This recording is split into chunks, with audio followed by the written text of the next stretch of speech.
ओम श्री परमात्मने नमः। ओम श्री परमात्मने नमः। ओम श्री परमात्मने नमः। मैं प्रभु का हूँ और प्रभु ही मेरे हैं। मैं आपकी शरण में हूँ प्रभु, मैं आपका ही हूँ। मैं आपकी शरण में हूँ प्रभु, मैं आपका ही हूँ। मैं सिर्फ प्रभु का हूँ और प्रभु ही मेरे हैं। मैं सिर्फ प्रभु का हूँ और प्रभु ही मेरे हैं। ओम श्री परमात्मने नमः। ओम श्री परमात्मने नमः। मैं आपकी शरण में हूँ प्रभु, मैं आपका ही हूँ। मैं परमात्मा का हूँ और परमात्मा ही मेरे हैं। मैं केवल भगवान का हूँ और भगवान ही मेरे हैं। मैं केवल भगवान का हूँ, भगवान ही मेरे हैं। सत चित आनंदमय चिन्मय सच्चिदानंद प्रभु की जय हो, जय हो। सत्यम शिवम सुंदरम सत चित आनंद चिन्मय प्रभु की जय हो, जय हो, जय हो। बिना याचना किए और बिना इशारा कोई यजमान आकर देता है तो निर्वाह मात्र की वस्तु लेना अमृत वृत्ति है। इसको आर्य चित वृत्ति भी कहते हैं। सुबह भिक्षा के लिए गांव जाना और लोगों को वार तिथि मुहूर्त आदि बताकर इस रूप में काम करके भिक्षा में जो कुछ मिल जाए उसी से अपना निर्वाह करना मृत वृत्ति है। व्यापार करके जीवन निर्वाह करना सत्यानृत वृत्ति है। उपयुक्त चारों वृत्तियों से जीवन निर्वाह न हो तो खेती करें, पर वह भी कठोर विधि विधान से करें। जैसे एक बैल से हल ना चलाएं, धूप के समय हल ना चलाएं आदि, यह प्रमृत वृत्ति है। उपयुक्त वृत्तियों से किसी भी वृत्ति से निर्वाह किया जाए उसमें पंच महायज्ञ, अतिथि सेवा करके यज्ञ शेष भोजन करना चाहिए। श्रीमद् भागवत गीता विचार करते हैं तो ब्राह्मण के लिए पालनीय जो 9 स्वाभाविक धर्म बताए गए हैं उनमें जीविका पैदा करने वाला एक भी धर्म नहीं है। क्षत्रिय के लिए जीविका पैदा करने वाला ब्राह्मण के लिए एक भी धर्म नहीं है। क्षत्रिय के लिए 7 स्वाभाविक धर्म बताए हैं, उनमें युद्ध करना और शासन करना, ये 2 धर्म कुछ जीविका पैदा करना है। वैश्य के लिए 3 धर्म बताए हैं, खेती गोरक्षा और व्यापार। खेती गोरक्षा और व्यापार ये तीनों जीविका पैदा करने वाले हैं। शूद्र के लिए एक सेवा ही धर्म है बताया गया है। शूद्र के लिए एक सेवा ही धर्म बताया गया है जिसमें पैदा होती है। शूद्र के लिए खान पान जीवन निर्वाह आदि में भी बहुत छूट दी गई है। शूद्र के लिए एक सेवा ही धर्म बताया है जिसमें पैदा होती है। शूद्र के लिए खान पान जीवन निर्वाह आदि भी बहुत छूट दी गई है। भगवान ने स्वे स्वे कर्मणाभिरत सिद्धि लभते नरः पदों से कितनी विचित्र बात बताई है कि शम दम आदि 9 धर्म के पालन से ब्राह्मण का जो कल्याण होता है वही कल्याण शौर्य तेज आदि 7 धर्मों के पालन करने क्षत्रिय का होता है। वही कल्याण खेती गोरक्षा और व्यापार के पालन से वैश्य का होता है और वही कल्याण केवल सेवा करने से शूद्र का हो जाता है। आगे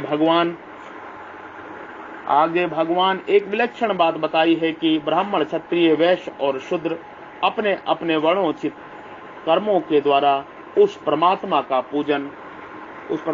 पूजन करके परम सिद्धि को प्राप्त हो जाते हैं। सौ कर्मणा तम भक्त्य सिद्धि विदन्ते मानव। वास्तव में कल्याण वर्णोचित कर्मों से नहीं होता, प्रत्युत निष्काम भाव पूर्वक पूजन से होता है। शूद्र का जो स्वाभाविक कर्म है परिचारात्मक अर्थात पूजन स्वरूप है, अंत उसका पूजन के द्वारा पूजन होता है। पूजन के द्वारा पूजन होता अर्थात उसके द्वारा दुगनी पूजा होती है, इसलिए उसका कल्याण जितनी जल्दी होगा उतनी जल्दी ब्राह्मण आदि का नहीं होगा। शास्त्रों ने उद्धार करने में छोटों को ज्यादा प्यार दिया है, क्योंकि छोटा प्यार का पात्र होता है और बड़ा अधिकार का पात्र होता है। बड़ा पर चिंता फिक्र ज्यादा रहती है, छोटे पर कुछ भी भार नहीं रहता। शूद्र को भार रहित करके जीविका बताई गई है और प्यार भी दिया गया है। वास्तव में देखा जाए तो वर्ण आश्रम में जितना ऊंचा होता है उसके लिए इस शास्त्रों के अनुसार उतने ही कठिन नियम होते हैं। उन नियमों का संगोपांग पालन करने में कठिनता अधिक मालूम देती है, परंतु जो वर्ण आश्रम में नीचा होता है उसका कल्याण सुगमता से हो जाता है। इस विषय में विष्णु पुराण में एक कथा आती है। एक बार बहुत से ऋषि मुनि मिलकर श्रेष्ठता का निर्णय करने के लिए भगवान वेद व्यास जी के पास गए। वेद व्यास जी ने सबको आदर पूर्वक बिठाया और स्वयं गंगा में स्नान करने चले गए। गंगा में स्नान करते हुए उन्होंने कहा, कलयुग तुम धन्य हो, स्त्रियां तुम धन्य हो, शूद्रो तुम धन्य हो। जब व्यास जी स्नान करके ऋषियों के पास आए तो ऋषियों ने कहा, महाराज आपने कलयुग स्त्रियों और शूद्रों को धन्य कैसे दिया, धन्यवाद कैसे दिया? तो उन्होंने कहा कि कलयुग में अपने धर्म का पालन करने से स्त्रियां और शूद्रों का कल्याण जल्दी और सुगमता पूर्वक हो जाता है। यहाँ एक और बात सोचने की है कि जो अपने स्वार्थ काम करता है वह समाज में और संसार में आदर का पात्र नहीं होता। समाज में ही नहीं, घर में भी जो व्यक्ति पेटू और चट्टू होता है उसकी दूसरी निंदा करते हैं। ब्राह्मण ने स्वार्थ दृष्टि से अपने ही मुंह में अपनी ब्राह्मण की प्रशंसा श्रेष्ठता बात नहीं कही है। उन्होंने ब्राह्मणों के लिए त्याग ही बताया है। सात्विक मनुष्य अपनी प्रशंसा नहीं करते, प्रत्युत दूसरों की प्रशंसा, दूसरों का आदर करते हैं। तात्पर्य है कि ब्राह्मणों ने कभी अपने स्वार्थ और अभिमान की बात नहीं कही। यदि वे स्वार्थ और अभिमान की बात कहते तो वे इतने आदरणीय नहीं होते। संसार में और शास्त्रों में आदर न पाते, वे जो आदर पाते वह त्याग से ही पाते। इस प्रकार मनुष्य को शास्त्रों का गहरा अध्ययन करके उपयुक्त सभी बातों को समझना चाहिए और ऋषि मुनियों पर, शास्त्रों पर झूठा आक्षेप नहीं करना चाहिए। उच्च नीच वर्णों में प्राणियों का जन्म मुख्य रूप से गुणों और कर्मों के अनुसार होता है।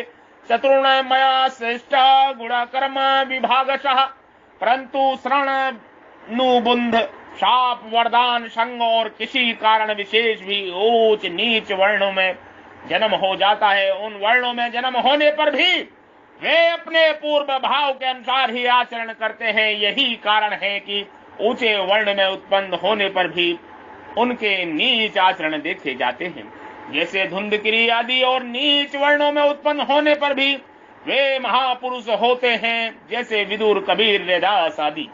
आज जिस समुदाय, जातिगत, कुल परंपरागत, समाजगत और व्यक्तिगत जो भी शास्त्र विपरीत दोष आए हैं उनको अपने विवेक, विचार, सत्संग, स्वाध्याय आदि के द्वारा दूर करके अपने में स्वच्छता, निर्मलता, पवित्रता लानी चाहिए, जिससे अपने मनुष्य जन्म का ध्येय सिद्ध हो सके। ब्राह्मण और क्षत्रियों के लिए यह निषेध आया है कि वह शवावृत्ति अर्थात सेवावृत्ति कभी ना करें। ना शवावृत्त्या कदाचन मनु सेवा शवावृत्ति ख्याता तमस्ता प्रयोगिता। वास्तव में सेवा वृत्ति का ही निषेध किया गया है, सेवा का नहीं। माता पिता की तरह वे नीच से नीच वर्ण में नीची से नीची सेवा कर सकते हैं। नीच वर्णों में सेवा करने में उनकी महत्ता ही है, इसलिए वृत्ति की ही निंदा की गई है। मान बढ़ाई उपरोधन आदि स्वार्थ के लिए सेवा करने की निंदा है, स्वार्थ का त्याग करके सेवा करने की निंदा नहीं है। ओम श्री परमात्मने नमः। ओम श्री परमात्मने नमः। ओम श्री परमात्मने नमः।